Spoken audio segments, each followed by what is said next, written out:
नमस्कार, आप देख रहे हैं खबर फास्ट। मैं हूं आपके साथ शमशेर सिंह। राजनीति में अपराध की पराकाष्ठा का आलम यह है कि हत्या, रेप, फिरौती के दर्जनों मुकदमे दर्ज होने के बाद भी देश की सबसे छोटी पंचायत से लेकर सबसे बड़ी पंचायत में बैठकर अपराधी हमारा प्रतिनिधित्व करते हैं और उनको वहां तक पहुंचाने वाले हम ही हैं। इसका सबसे बड़ा उदाहरण साल 2019 के लोकसभा चुनाव में देखने को मिला, जिसमें आपराधिक पृष्ठभूमि वाले चुने गए सांसदों की संख्या 233 रही। साल 2004 में आपराधिक पृष्ठभूमि वाले सांसदों की संख्या 128 थी, जो 2009 में बढ़कर 162 हुई, 2014 में 185 रही और 2019 में इससे ज्यादा हो गई, 233। सबसे बड़ी पंचायत का यह हाल है तो छोटी पंचायतों का हाल क्या होगा, आप अंदाजा लगा सकते हैं। इसलिए हम कह रहे हैं, विकास दुबे तो तालाब की मछली है, मगरमच्छों का समंदर तो बहुत बड़ा है।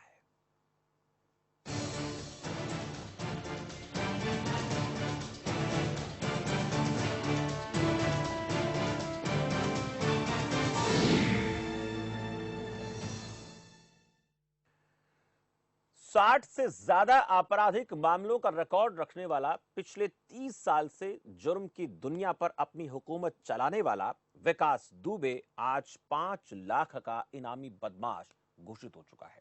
लेकिन क्या वाकई में ये इतना बड़ा बदमाश है जिससे बड़ा और कोई नहीं है? क्योंकि राजनीति का एक लंबा इतिहास रहा है, जितना बड़ा बाहुबली उतना ही बड़ा नेता। चुनावी राजनीति में फंडिंग एक बड़ा फैक्टर है और इस फैक्टर में जो सबसे फिट बैठता है वो होता है बाहुबल और धनबल का मेल, जिसे विकास दुबे जैसे हिस्ट्री शीटर बेहतर तरीके से भरना जानते हैं।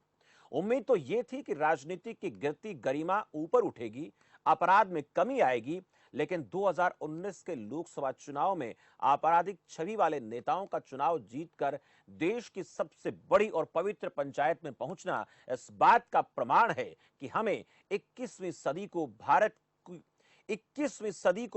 की सदी बनाने के लिए और कई दशकों तक इंतजार करना पड़ेगा। और विकास दुबे गैंग द्वारा 8 पुलिसकर्मियों की हत्या मामले ने इस इंतजार को बढ़ाने का एक आपराधिक उदाहरण पेश कर 135 करोड़ देशवासियों की पेशानी पर चिंता की लकीरें और गहरी कर दी हैं। और आज यही सवाल कि दुबे तो तालाब की मछली है, राजनीतिक अपराध के इस समंदर में गोते लगा रहे इन मगरमच्छों का नेटवर्क कब खत्म होगा, या फिर होगा कि नहीं? ये बड़ा सवाल है जिस पर आज हम बातचीत करने वाले हैं। अब आपको ग्राफिक्स के जरिए दिखाते हैं सांसदों का आपराधिक ग्राफ। 2019 में आपराधिक मुकदमे दर्ज 233 सांसद, गंभीर अपराध मामले में 159 सांसदों पर मामला दर्ज। लोकसभा 2014 में आपराधिक पृष्ठभूमि वाले सांसदों की संख्या 185, लोकसभा 2009 में आपराधिक पृष्ठभूमि वाले सांसदों की संख्या 162। आप अंदाजा लगा सकते हैं ग्राफिक्स के जरिए कि हम आपको क्या बताना चाह रहे हैं।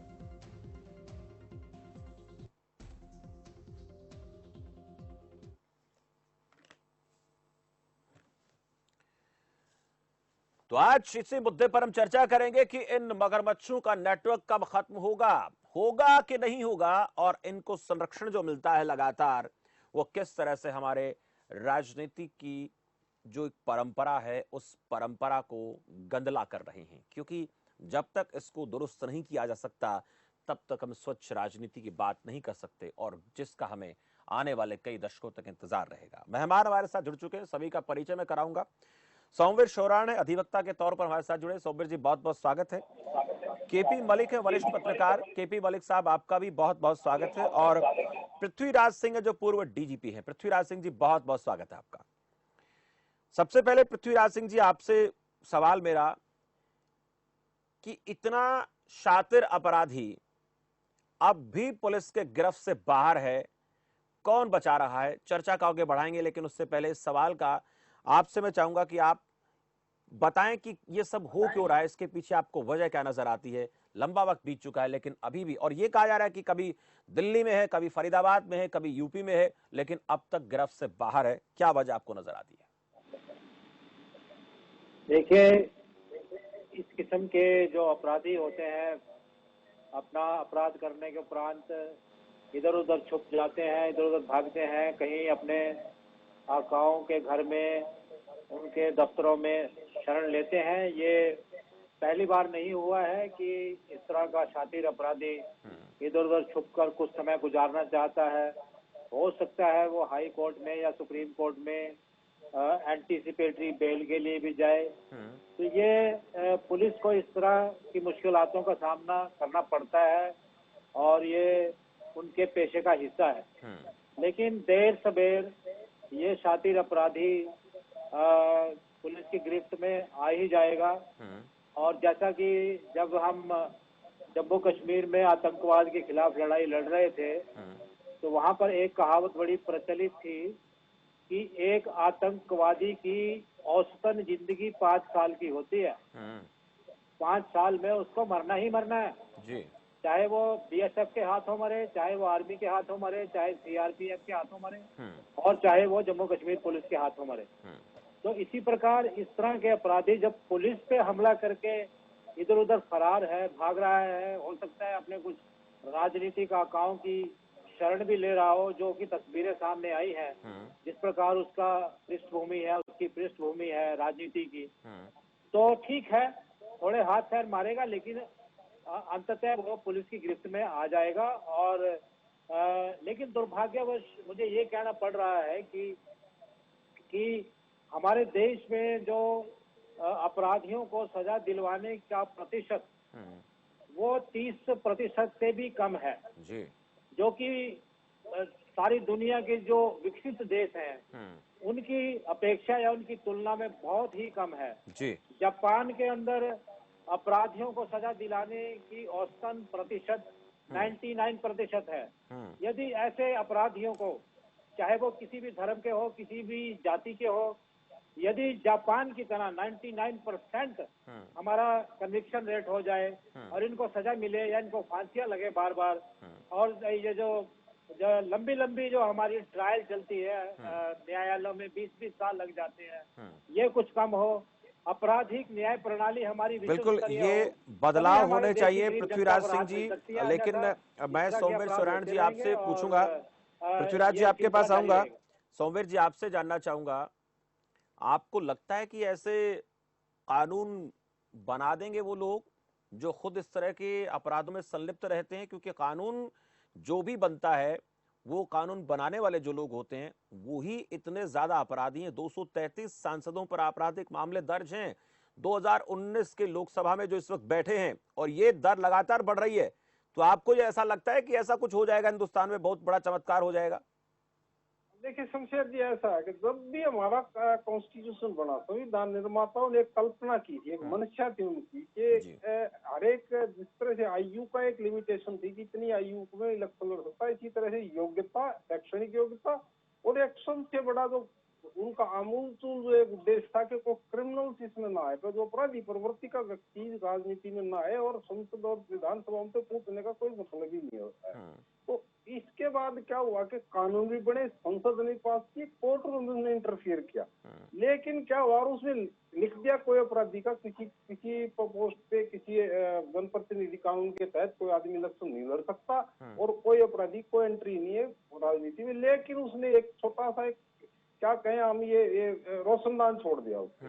देखिए समझने की कोशिश कीजिए, मैं जनता से बताना चाहता हूँ कि उन्होंने एक रोशनदान छोड़ दिया। उसने क्या नेतृत्व किया कि जो न्याय शास्त्र है वो ये कहता है कि जब तक सबसे ऊपरी कोर्ट है, जहाँ तक अपील पेंडिंग है, और सबसे आखिर में जो अपील का अपीलांट कोर्ट है, जब तक वो उसको सजा युक्त मुक्त नहीं कर देती, सजा को उसको कंफर्म नहीं कर देती, तब तक वो निर्दोष माना जाएगा। और एक कोर्ट में कन्विक्शन होती है, उसके बाद अपील जब होती है तो sentence of suspension of sentence एक प्रोविजन है सीआरपीसी में, उसके तहत वो जब अपील मंजूर होती है तो सस्पेंड हो जाता है वो सेंटेंस एक तरह से सस्पेंडेड हो जाता है। तो वो आदमी निर्दोष मुक्त हो जाता, दोष मुक्त हो जाता। तो इसके प्रोसेस के लिए आप थोड़ा सा इस पे हिस्ट्री जाएंगे तो उसके बाद क्या हुआ कि 2013 में एक सुप्रीम कोर्ट ने lily Thomas versus union of India में एक फैसला दिया, बहुत ऐतिहासिक फैसला था कि उसमें यह फैसला था कि उसने इस पे पलट दिया। उन्होंने कहा कि जैसे ही एक कन्विक्शन सुनाई जाएगी किसी अपराधी को, उसी वक्त उसकी जनप्रतिनिधि की मेंबरशिप खत्म हो जाएगी और वो जब तक सबसे ऊपर की कोर्ट, अपीलांट कोर्ट जो सबसे ऊपर बैठी है हमारे देश में सुप्रीम कोर्ट है, अगर जब तक वो उसको दोष मुक्त नहीं करती तब तक उसको कन्विक्टेड माना जाएगा। ये 2013 व्यवस्था है, आपको ध्यान है, जनता को ध्यान है, लालू यादव वगैरह हमारे ऊपर का चटौली ऐसे बड़े बड़े दिग्गज थे तो कोई इलेक्शन लड़ने से वंचित रहेगी। अब उसके बाद क्या हुआ कि और उसके बाद एक 1993 के अगर हम थोड़ा सा पीछे जाएं तो 1993 में जो इनका गठजोड़ का था, तो आज जो प्रकरण की बात कर रहे हैं उससे मैं एक संबंधित बात बताता हूँ कि एन लोहाटी जी थे, उन्होंने एक संस्था कमीशन बनाया था उन्होंने, और वो उस कमीशन ने रिपोर्ट दी तो एक चौंकाने वाले तथ्य थे कि उसमें कंक्लूजन ये है, समय को सीमा को देखते मैं कहना चाहता हूँ कि उसने कहा कि राजनीति में राजनीतिज्ञों के लिए अपराधी आज मजबूरी बन गया, उनकी जरूरत बन गई है, उनके बगैर वो चल नहीं सकते, सर्वाइव नहीं कर सकते।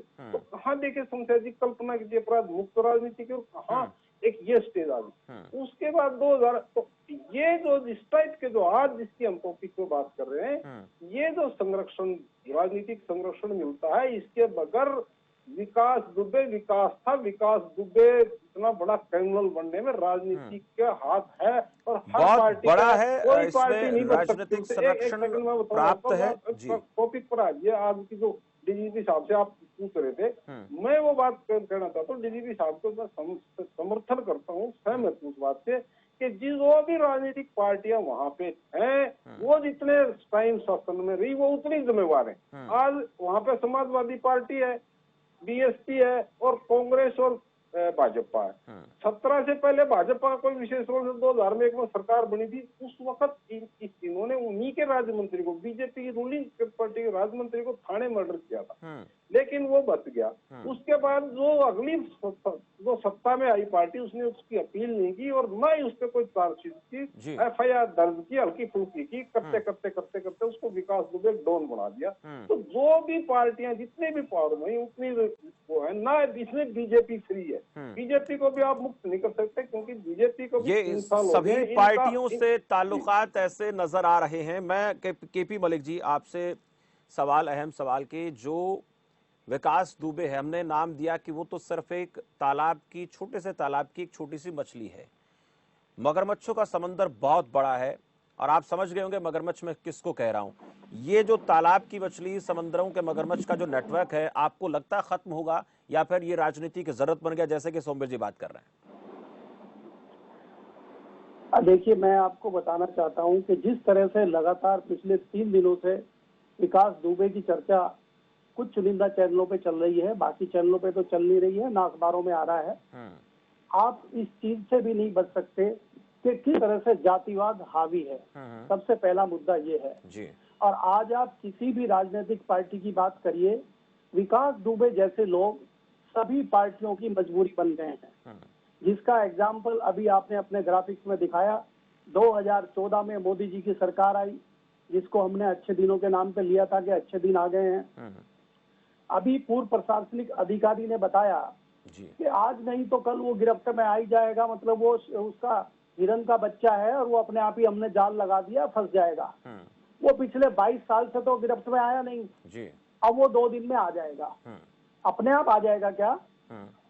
मैं आपसे पूछना चाहता हूँ, पूर्व प्रशासनिक अधिकारी भी यहाँ बैठे हैं, अगर किसी के घर में मर्डर हो जाता है तो आप क्या वहाँ उसको घर को तहस नहस कर देते हैं? वहाँ लोग घुस के उसको तोड़फोड़ कर देते हैं जी।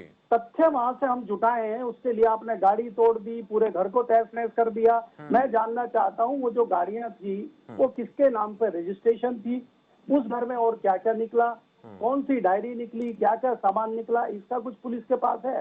पुलिस भी देखिए, पुलिस भी राजनीतिक दलों की टूल की तरह काम करती है और ये बदमाश भी पुलिस के राजनीतिक दलों के टूल के आधार पे काम करते हैं और ये सभी राजनीतिक दलों के टूल हैं। जैसे बहुत बढ़िया एग्जाम्पल मेरे पूर्व वक्ता ने कहा कि चाहे वो समाजवादी पार्टी की सरकार हो, चाहे वो मायावती की सरकार हो, और चाहे वो बीजेपी की सरकार हो, आप दुर्भाग्य देखिए कि 2001 में भारतीय जनता पार्टी की सरकार है, राजनाथ जी मुख्यमंत्री हैं, और ये बदमाश थाने के अंदर आके पूर्व प्रशासनिक अधिकारी ने ये भी कहा कि इन बदमाशों की उम्र 5 साल से 7 साल होती है।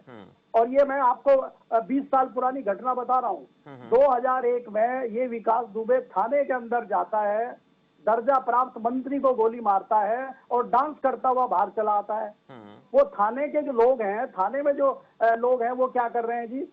उसके बाद पुलिस का एक भी आदमी गवाही देने नहीं आता, वो बाइक जब बरी हो जाते हैं भाई साहब। उसके बाद वो आज तक जो है अय्याशी की जिंदगी जी रहे हैं। सारे जो है मंत्री उनसे काम करवा रहे हैं। तो ऐसे आप राजनीतिकरण करेंगे? बिना इन बदमाशों के राजनीति चल नहीं सकती। ये सभी राजनीतिक दलों की मजबूरी है इस तरह के लोगों को रखना, और हम यहाँ बैठ के चर्चा करते रहे, इससे कुछ होने वाला नहीं है। और मैंने तो 4 दिन पहले अपने आर्टिकल में यही लिखा है कि पुलिस के हाथ में कुछ नहीं है। पुलिस तो नेताओं की कठपुतली है, जैसे नेता कहेंगे ऐसे पुलिस कर लेगी। क्या एक पुलिस अधिकारी को शर्म नहीं आई इस पे?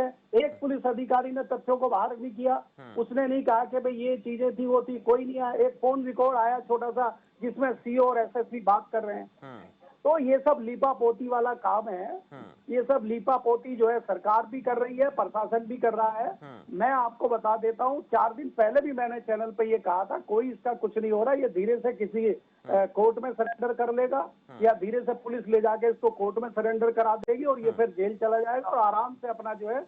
बिल्कुल मलिक साहब, आपने कई अहम सवाल खड़े किए हैं पुलिस प्रशासन पर भी। पृथ्वीराज सिंह जी, ऐसा तो है, इसमें दोहराए नहीं है। एक तो उस घर को तोड़ा क्यों गया जब तक पूरी तरीके से जांच नहीं हो जाती? इतनी क्या जल्दबाजी थी? जल्दबाजी थी तो पकड़ने की विकास दुबे को पकड़ने की कोशिश होती नहीं। वो गुस्सा था या कोई और वजह थी इसके पीछे, वो सब जानते हैं।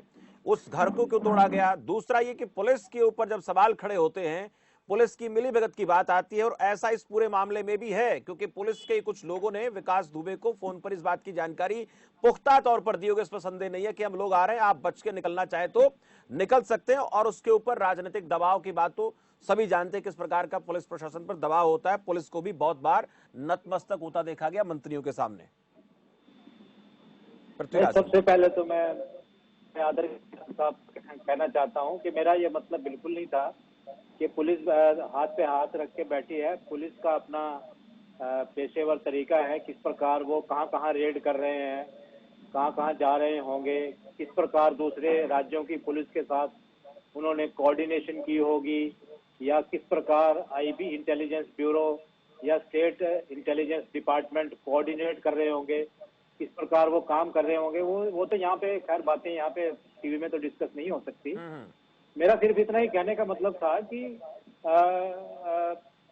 पुलिस अपना प्रयास कर रही, अवश्य कर रही होगी, और ये पकड़ा जाएगा। और अगर मान लो हाई कोर्ट में भी, या जैसे आप कह रहे हैं चला गया है सुप्रीम कोर्ट में, कहीं एंटीसिपेटरी बेल के लिए चला गया, तो हाई कोर्ट भी कोई इतना आसानी से इसको एंटीसिपेटरी बेल देने वाला नहीं है, क्योंकि इसने 8 पुलिस कर्मियों की हत्या की है। ये तो होगी एक बात। दूसरी बात ये है कि मैं इनसे बिल्कुल सहमत हूँ मलिक साहब से, जैसा कि इन्होंने अपने आर्टिकल में भी लिखा है कि पुलिस कुछ नहीं कर सकती। तो मैं इनकी बात से बिल्कुल सहमत हूँ। पुलिस जो है हमारे समाज का ही एक हिस्सा है। जिस प्रकार की बुराइयां, जिस प्रकार का अनुशासनहीनता, जिस प्रकार क्या चुनाव में पैसे का इतना बड़ा इस्तेमाल, और जिस प्रकार सत्ता बताकर बड़े बड़े क्रिमिनल अपराधी जो है पार्लियामेंट में एंटर हो जाते हैं, तो पुलिस भी इस सारे सिस्टम का हिस्सा है। मैं सिर्फ इतना कहना चाहता हूँ कि इस पुलिस व्यवस्था को, इस आपराधिक न्याय प्रणाली को क्या पुलिस स्वयं सुधार सकती है? इसका उत्तर बहुत छोटा सा मैं दे सकता हूँ कि पुलिस इस अपने सिस्टम को सुधार नहीं सकती, क्योंकि पुलिस को भी मैं एक इस शोषित समाज का हिस्सा समझता हूँ। पुलिस भी शोषित ही है इन राजनीतिकों द्वारा। किस प्रकार उनकी ट्रांसफर पोस्टिंग में, उनकी रिक्रूटमेंट में, उनकी ट्रेनिंग में, उनकी फंडिंग में किस प्रकार पुलिस का शोषण किया जाता है, ये सारे आंकड़े देश के सामने आने चाहिए। कितने साल से 1981 से पुलिस रिफॉर्म की रिपोर्ट पड़ी है डस्टबिन में और वो धूल चाट रही है। कांग्रेस की सरकारें भी आई हैं, बीजेपी की सरकारें भी आई हैं, उन चीजों को रिफॉर्म करने वाले जो लोग हैं, समाजवादी पार्टी की सरकार पृथ्वीराज भी सिंह आई जी है, आपने बहुजन बात पार्टी की भी आई कही, है, जिनको रिफॉर्म करना है, जिनसे हमें रिफॉर्म करवाना है, क्यों धूल चाट रही है? पृथ्वीराज जी पुलिस जो फाइल रिफॉर्म की आप की बात रिपोर्ट, कर रहे हैं, उसका जिम्मेवार तो पुलिस नहीं बिल्कुल है। पृथ्वीराज जी जो फाइल धूल चाट रही है उस के पीछे जो कारण है वो भी हम सब जानते हैं कि कौन उस फाइल को धूल चटवाने का काम कर रहा है, उसमें बदलाव होने चाहिए लेकिन हो नहीं रहा। लेकिन एक बड़ा सवाल यह खड़ा हुआ सोमवीर जी, बेल की बात हो चली है, 8 पुलिस कर्मियों की हत्या का आरोपी हम इसलिए कह रहे हैं क्योंकि जब तक आरोप सिद्ध नहीं हो जाते, ये हमारे कानून का एक लचीलापन है, ये लचीलापन है, इस लचीलेपन की वजह सारी बातें होती हैं। क्या उसको बेल मिल जाएगी?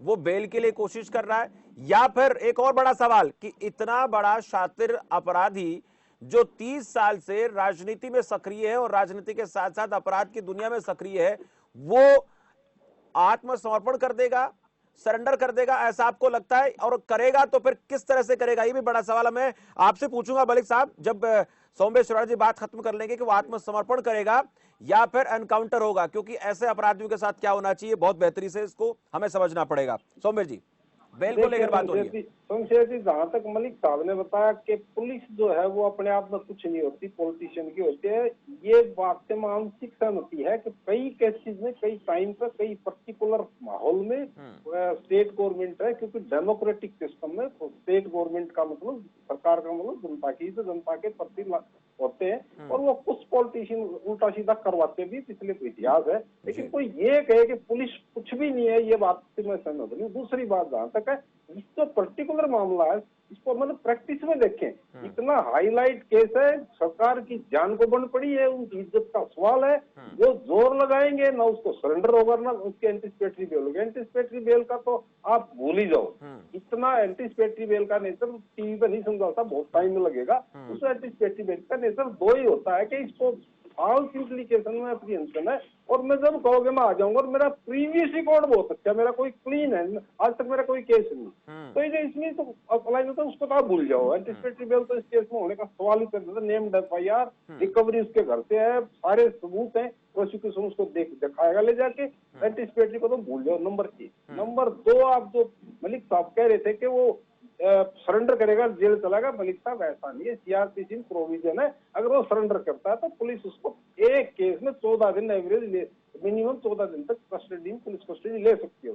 ऐसा नहीं होता कि सरेंडर कर दिया तो जेल भेजना जरूरी है, सरेंडर करेगा उसके बाद police custody, police remand, police custody करो, पुलिस कस्टडी मांगेगी, उसको सेटिस्फाई करना पड़ेगा कि मुझे ये मुलजिम हमने आपके पास आ रहा हूं मलिक साहब, इसका हमें इस चीज तफ्तीश करनी है, हमने इसे रिकवरी करनी है, हमने इसके साथियों के एड्रेस पूछने, हमने इसको कोई हथियार छिपा रखे वो लेने, अगर कोई पैसे की चोरी है, कोई फ्रॉड है, तो ये पर्टिकुलर ऐसा बिल्कुल भावना नहीं है ना जनता पे रखे थे वो तो नष्ट कर दिया आपने। उससे बुला के पूछेंगे आप 14 दिन की रिमांड पे, और 14 दिन की रिमांड पे आप लेके उसका सबसे पहले एनकाउंटर करेंगे या उससे हथियार पूछेंगे।